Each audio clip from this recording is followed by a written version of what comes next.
मानवीय मन में बड़ी अनंत असीम अपार शक्ति छिपी हुई है। उसे हम कैसे जानें, उसे कैसे पहचानें और कैसा उसका उपयोग अपने पवित्र इस मनुष्य जीवन में कैसे करें, कैसे करें। आप मनुष्य जीवन, मनुष्य देह को पाने वाले लोग बड़े ही पुण्य बल से, बड़े ही अपने पुण्य कर्म से, पुण्य पारमिता से मनुष्य जीवन को पा लेते हैं। ये मनुष्य जीवन, ये मनुष्य देह हर प्राणी से, हर पशु पक्षी से, कई जीव सत्वों से बड़ा ही मंगलकारी, बड़ा ही कल्याणकारी है। क्योंकि यहाँ इस देह में जो चित्त है, जो मन है, जो चेतना है, वो बड़ी अद्भुत, बड़ी अनोखी और बड़ी कल्याणकारी है, बड़ी कल्याणकारी है। उसमें इतनी बड़ी शक्ति है कि वो मनुष्य जीवन का, इस देह का परम उद्धार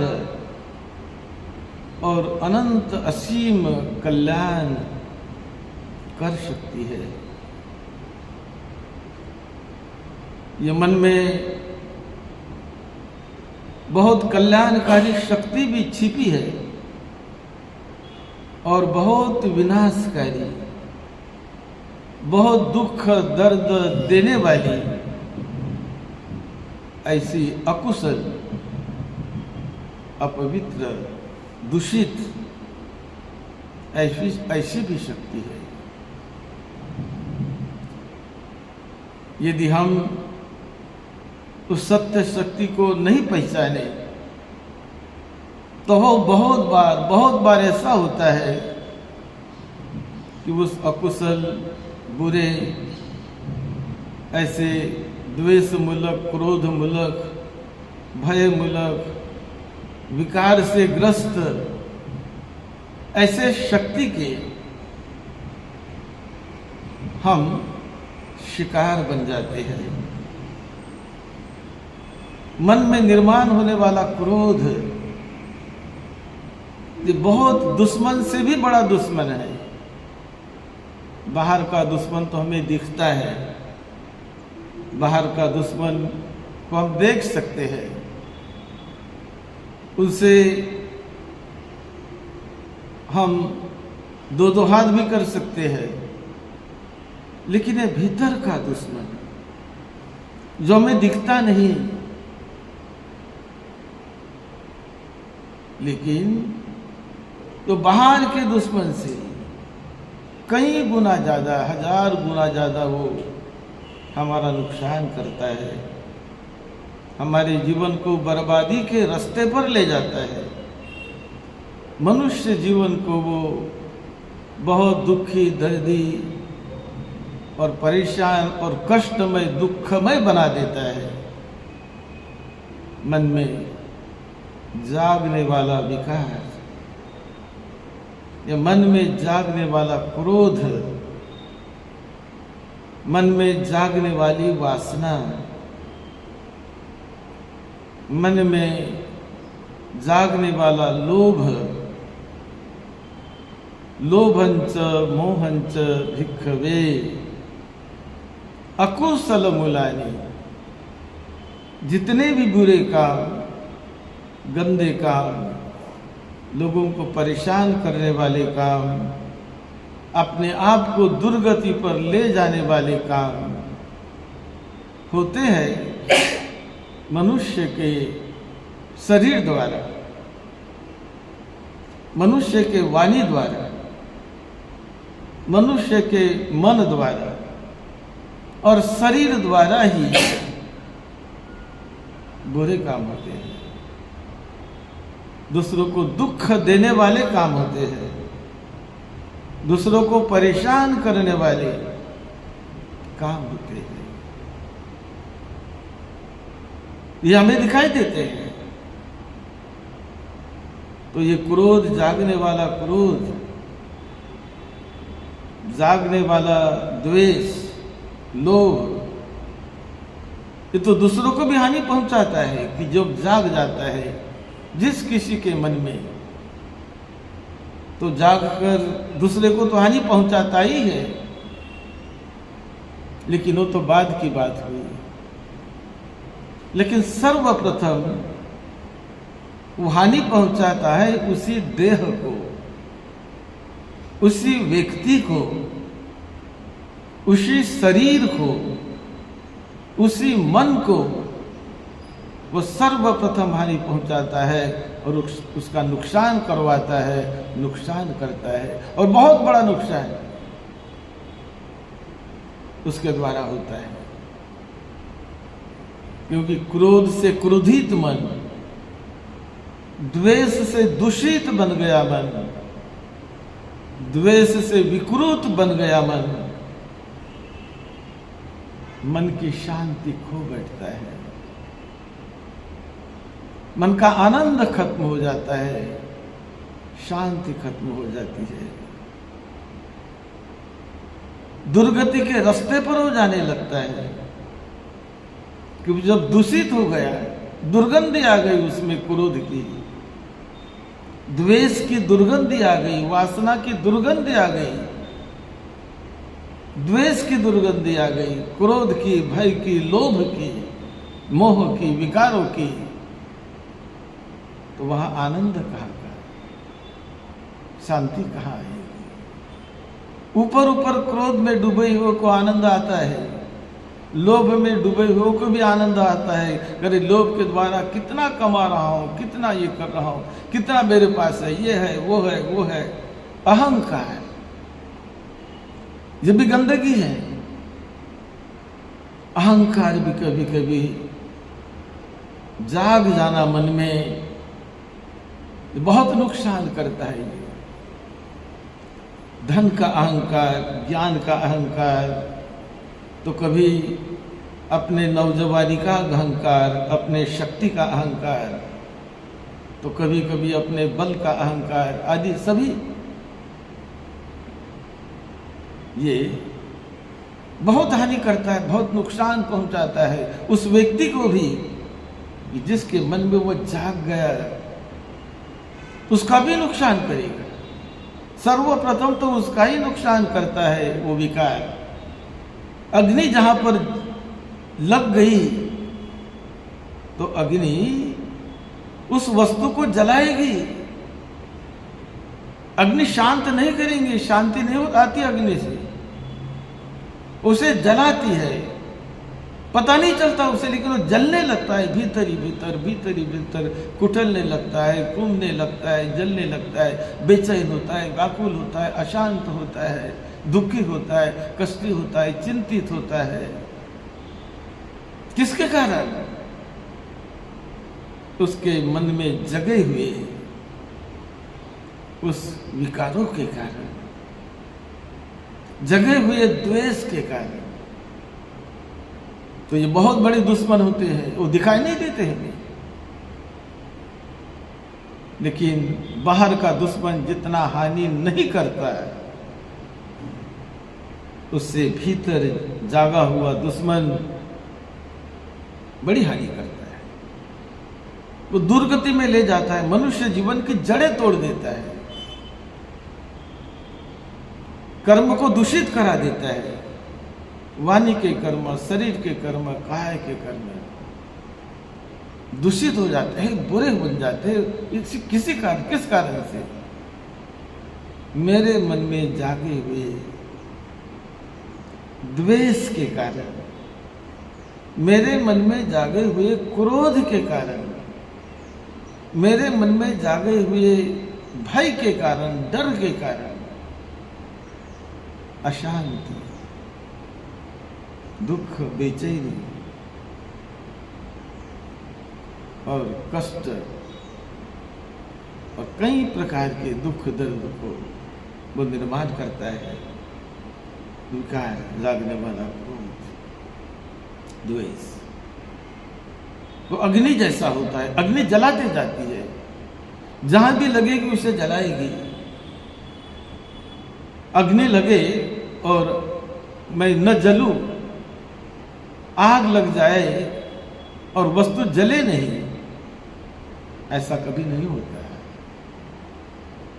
जहां आग लगी, अग्नि लगी तो वस्तु जलने लग जाएगी, क्योंकि अग्नि का स्वभाव है स्वयं जलना और जलाना। ये उसका धर्म है, उसका स्वभाव है, उसका नेचर है। इसी प्रकार कोई भी विकार, कोई भी क्रोध उसका स्वभाव है कि स्वयं बेचैन हो जाना और बेचैनी को बांटना, फैलाना। इसलिए और ये फैलाकर वो दुर्गति के रास्ते पर चलने लगता है। अपनी दुर्गति, अपनी जड़ें उन्होंने काट ली और दुर्गति के रास्ते पर वो जाने लगा, चलने लगा। काया से, शरीर से, मन से, वाणी से, विकारों के कारण आदमी दुष्कर्म करता है। मन में जागे हुए विकारों के कारण, बिना वजह से नहीं होते वो दुष्कर्म। तो इस विकारों की जड़ों को पकड़कर उसे जड़ मूल से, मूली उससे जड़ से उखाड़ कैसे फेंके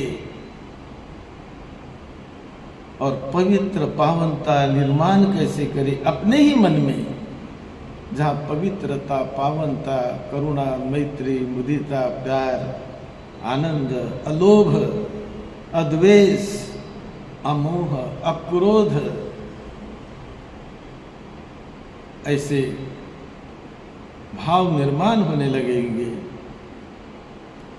तो मन में सदा बाहर आने लगेगी, सदा आनंद, सदा प्रसन्नता, सदा निरोगत्व। क्योंकि मन का रोग खत्म होने लगा, रोग से मन मुक्त होने लगा। यानी द्वेष से, क्रोध से, भय से, लोभ से। लोभी मन भी बहुत दुखी रहता है। लोभी आदमी बहुत पैसे कमाता है, लेकिन लोभ ही लोभ ही लोभ ही, कितना भी कमाओ शांति नहीं, आनंद नहीं, सुख नहीं, बेचैनी, हमेशा हमेशा बेचैनी, हमेशा टेंशन।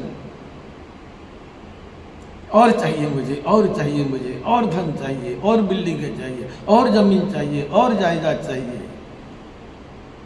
तो ये तृष्णा, लोभ की तृष्णा, बहुत कुछ पाने की तृष्णा, कि ये जीवन को जितना लगता है, अरे कितना लगता है जीवन को, खाने के लिए 2 रोटी, पहनने के लिए कपड़ा, सोने के लिए एक बिछाना, बेड, कितना कितना लगता है, कुछ बहुत नहीं लगता है। लेकिन लोभी आदमी से 1000 गुना पाकर भी कई मकान उनके हैं, बहुत धन है बैंक में, यहाँ वहाँ जमीन जायदाद सब कुछ है, लेकिन जो नहीं है वो है अनंत परम सुख शांति नहीं है, परम आनंद नहीं है। क्यों? क्योंकि वो लोभ से दूषित हो गया है। केवल मिलाना मिलाना मिलाना, ये चाहिए वो चाहिए वो चाहिए वो चाहिए, इतनी चीज़ें घर में पड़ी है, बहुत बड़ी चीज़ें, बहुत कुछ है, लेकिन शांति का अभाव, आनंद का अभाव, निर्मलता का अभाव, बहुत दूषितता में चित्त पड़ा हुआ होता है, दुखी दर्दी होने लगता है। तो इस दुख के मूल कारण को जानकर समझकर कैसे उसे निकाल बाहर फेंके,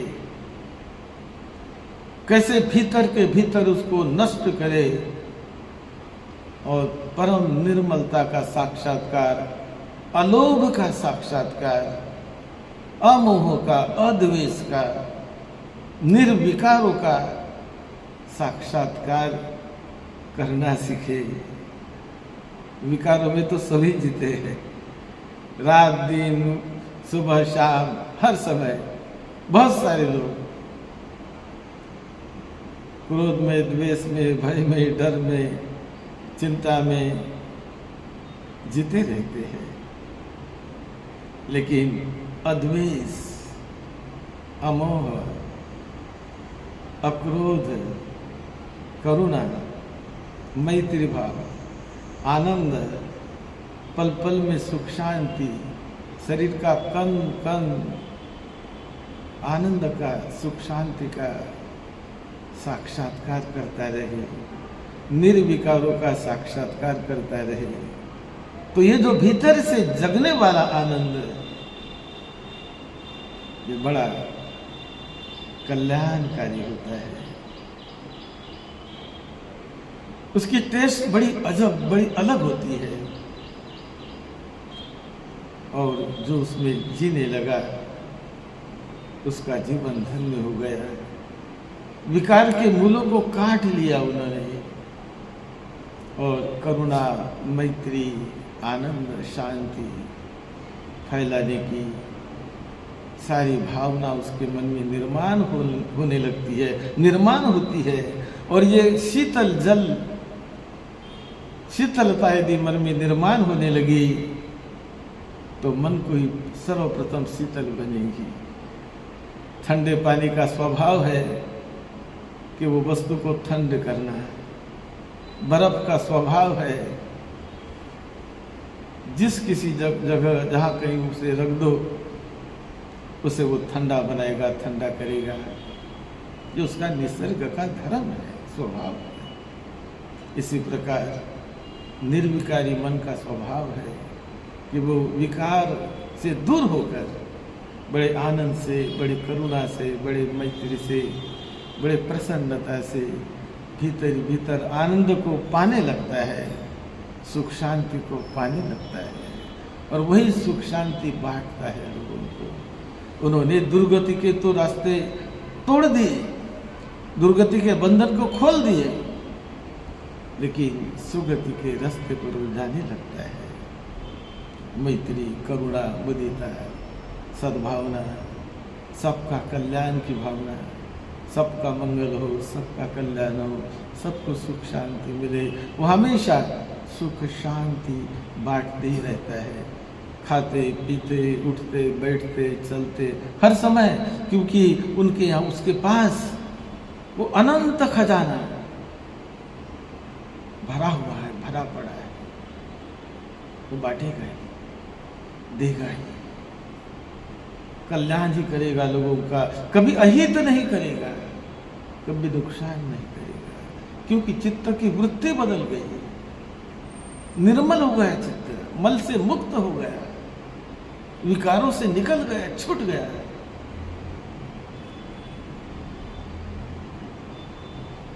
अपार शक्ति, अपार आनंद का साक्षात्कार करेगा और जीवन लोगों के हित और कल्याण के लिए, समाज के हित और कल्याण के लिए, लोगों के हित और कल्याण के लिए उसका एक एक दिन, एक एक पल, उसका विचार, उसकी सोच हमेशा ये होती है कि कैसे मैं क्या लोगों को अच्छा दूँ, कैसे मैं सेवा करूँ दुखितों की, कैसे सेवा करूँ मैं,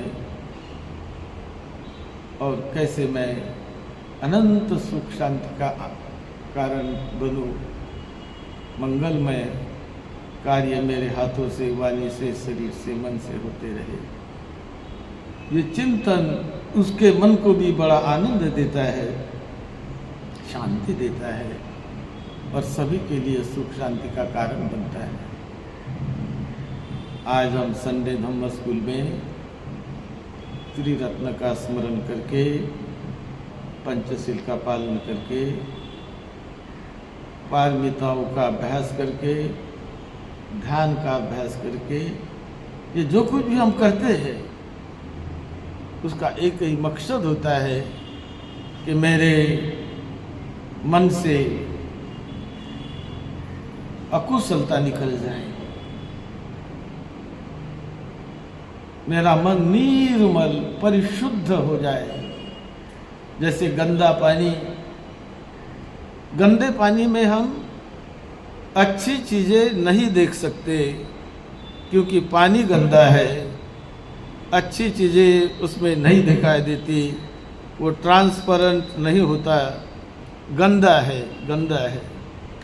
लेकिन जल यदि अच्छा निर्मल हो, पवित्र हो, बड़ा ट्रांसपेरेंट हो तो 20-25 फुट के तह में उसके अंदर पानी भरा है बड़ी टंकी में, और निर्मल पानी होने से भीतर तक